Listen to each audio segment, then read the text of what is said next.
Hey everybody, welcome back to Traverse Town TCG, where I have a special deck profile for you. We recently held an English-only Kingdom Hearts TCG tournament hosted by Samuel, aka Vampmericbeast on YouTube, and I managed to win by going undefeated with my aggro Riku deck. The tournament was a lot of fun, and even though it was a small tournament, the field was very competitive, so I'm happy that I was able to have a good performance. The videos will be uploaded to Vampmericbeast's YouTube channel, and I will link his channel in the description below. So here it is. This is the deck that I managed to win the tournament with. I'll start out with a little bit of history on this. I tried out every deck in preparation for the tournament, but Riku, I just could never get to work for me. I was using the Riku level 3, and the reason that Riku didn't work for me is because he went second most of the time, which already put me at a disadvantage, but also he only had 5 hit points, so I tested Riku like I tested every other deck, but I pretty much brushed it aside when it didn't work for me. But then I took a look at it again and I was like, well, the reason this isn't working is because of the 5 hit points. So is there another Riku that I could maybe try out? I tried out the Riku level 2 promo, which is basically the same as the other Riku level 2 that was printed in Light and Darkness, I want to say. Played a couple games with it and it managed to perform really well. So I just kind of kept testing it, kept adding things, kept taking things away until I finally perfected a list that I liked and tested it out for a few games, and it was really powerful. The level 2 worked out in so many ways because it has 7 hit points and 6 attack. The Riku level 3 has 7 attack, which is +1, but he has -2 HP, so overall the stats are better on the Riku level 2. That's why I chose this player card, and the playtesting performance is why I chose to run the deck. Tidus level 0 was a card that I took out and put back in. I think it's actually a pretty useful card because it allows me to get rid of Owl so I can play my Bambis, and I could even get rid of my own Owl. Sometimes I would use Tidus to get rid of my opponent's Tidus so they couldn't get rid of my Owl or Sebastian. Yeah, Tidus is a card that came in handy quite a bit throughout the tournament. Owl shuts down magic friends, so it's obviously a really good card in aggro to stop world races or even opposing aggro decks that run 3 Bambi or more magic friends. Sebastian is a great card to stop any deck that relies on Ultimate Weapon and Oblivion basically. So having Sebastian out prevents them from adding that damage, and even though it nerfs the damage of my Soul Eaters, it's only a +2 on each Soul Eater, so it's not that big of a deal. The King, self-explanatory, it searches any card in your deck and puts it into your hand. Pretty much the best card in the game. I chose to run 3 copies of Moogle so I could get to my higher levels quicker. Now Moogle does let my opponent play friends of any level, but it was beneficial to me because the way I looked at it, my friends are stronger than most. So you could have your high friends out and I could have my high level friends out, and it's not going to matter because mine are better. Sid, another one of the best cards in the game. You discard him from your friend area and then as many cards as you want from your hand, and you draw that many. With this deck, it draws quite a bit, so I could have some big hands and I could pitch Sid if I'm really fishing for something, like if I'm trying to look for my Fairy Harp or my Olympia or Curaga. I could just pitch Sid from my friend area and draw a lot of cards and hope to hit the card that I'm looking for. Selfie works really well with Kairi. Instead of discarding a card from my hand, I get to draw 2 cards. Selfie really helps when Owl is in play. If I'm trying to lock my opponent with Owl so they can't use their Bambis to draw, and I have Selfie and Kairi out, it gives my deck a huge advantage. King Triton was actually really important. I do have the Moogles to help me get high level friends in my friend area, but King Triton added to that consistency. He's counted as a level 1 when it is placed into play, so I could play him immediately from my hand. He's a level 2.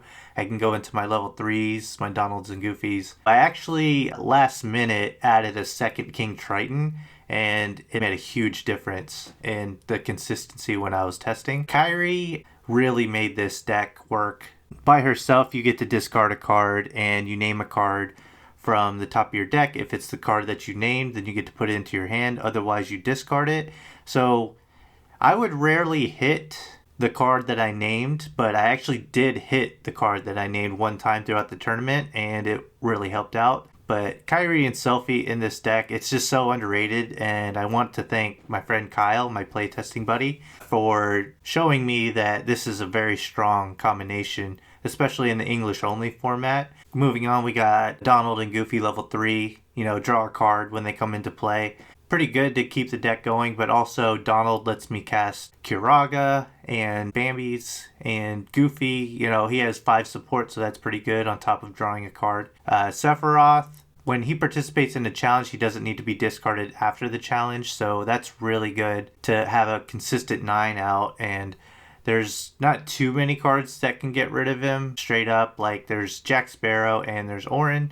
Speaking of Orin, I played 3 Orin.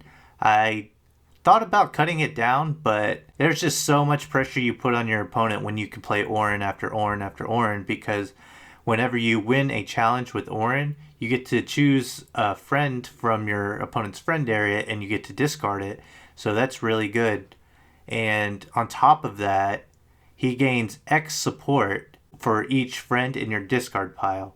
So that is where I had an advantage over other aggro decks or decks that could deal big damage like Roxas. Orin could sometimes have a total that they can't overcome. And a lot of the time throughout the tournament, I wouldn't even need Orin when I challenged. I would just have him in my friend area as a threat for whenever my opponent would challenge me. Sometimes they would just choose to pass without trying to challenge me because they knew that if they challenged me, then I could just bring up Orin. So, yeah, Orin is the MVP of this deck along with Kyrie and Selfie. I think Orin, Kyrie, and Selfie really made this deck stand out and perform as well as it did. But I definitely like the 3 copies of Orin. 3 Bambi, of course, draw 2 cards, so Bambi's a really good Magic friend. 1 copy of Kiraga really made the difference against other aggro decks because once you get deeper into the game, you can cast Kiraga, more than once, so 1 copy is enough. But I also felt confident playing 1 copy of Kiraga because Orin discarding friends from my opponent's friend area, I would just hold on to the Kiraga. I would use Orin and discard Phil, who prevents me from playing Magic, and then I would cast Kiraga to get my hit points back up, so it was tough for other aggro decks to beat me. 1 copy of Olympia, I didn't see it as often as I liked at 1 copy, but it's really good whenever I do get it later on in the game because Riku's already at a 6 attack, so I can add Olympia to be +3, and that would match Valor Form Sora. I think 1 copy of Olympia was good to have. 3 Soul Eater, that's pretty standard for aggro Riku decks to have Soul Eater. It deals an additional HP of damage if I win a challenge. Fairy Harp is a card that I liked one of. I was able to pull off some really cool plays with Fairy Harp. One of the plays that I did a lot in playtesting was I would bring up Moogle and cards like Sebastian and Owl, and then I would play Fairy Harp to reverse the total, so my opponent would start out at negative and I would gain whatever their attack was. That was a play that I like to pull off during testing, and I did pull it off once during the tournament as well. But Fairy Harp is a good card, especially with Orin in your deck, because if your opponent plays a Fairy Harp when you have Orin at, like +20 attack or something like that, then you could Fairy Harp their Fairy Harp to gain that advantage back. I played 2 copies of Barrel Spider just to deal some additional damage, and because of the existence of Phil, which I'll talk about later, a lot of people just didn't play attacking Magic or much Magic at all. So Barrel Spider would always be a health point of damage, and it makes a difference against World Racers. I put 1 Gargoyle in because Roxas is just such a threat.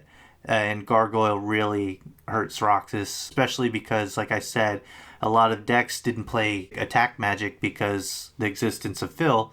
So whenever I played Gargoyle onto a Roxas World card, then they would almost be forced to escape if they wanted to win by World Racing. Cave of Wonders Guardian, there aren't too many cards in the English format that can deal with it, so if I could pair Cave of Wonders Guardian with any of my other dark cards, then I pretty much guarantee myself an extra turn. Cerberus is really good in decks that don't run Cloud. He discards Cloud when he comes into play, and he also forces my opponent to use at least 3 friends when choosing to battle. He also has pretty good POW at 18, so I really like having Cerberus. He's also a level 6, so that's pretty good. 3 Destiny Islands level 1 and 2 Destiny Island level 2s.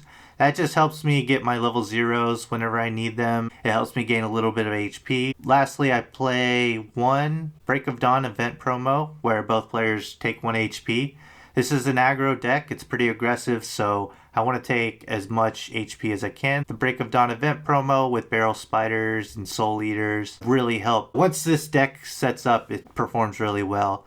It does have some slow starts sometimes, but it kind of shifts gears, throughout the game. Once I get Kyrie and Selfie into play, and I'm able to draw off of them as well as my other draw cards, and my deck's a little thinner, I could play a Soul Eater turn after turn, I could play Orin turn after turn, and get to the cards that I need. So once this deck has a fully established board, it's really hard to beat. There's a lot of friends here to boost Orin's attack, which is why I think this deck has a really good core. Orin, he's powerful, he's disruptive, he's just really good in the English only format, and it really showed. Orin was clearly a dominant card in the tournament. I know I've talked about him a lot in this deck profile so far, but once you watch the videos of my matches and you see him in action, then you'll see why.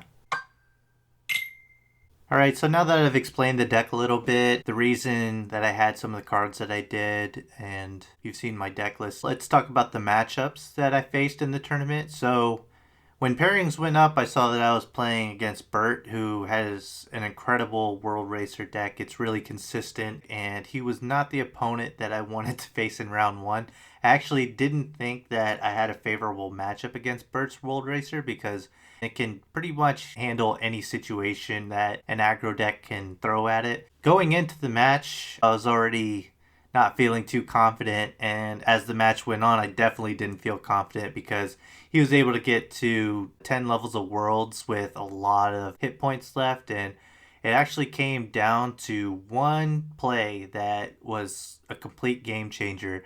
He actually pitched his Sid to draw like 6 cards just to hit the level 3 world for the win. It had no dark cards on it, and he whipped the level 3 world, and that gave me an opening to play some dark cards onto him, and I was able to pull out a victory against Bert because he whiffed the level 3 world.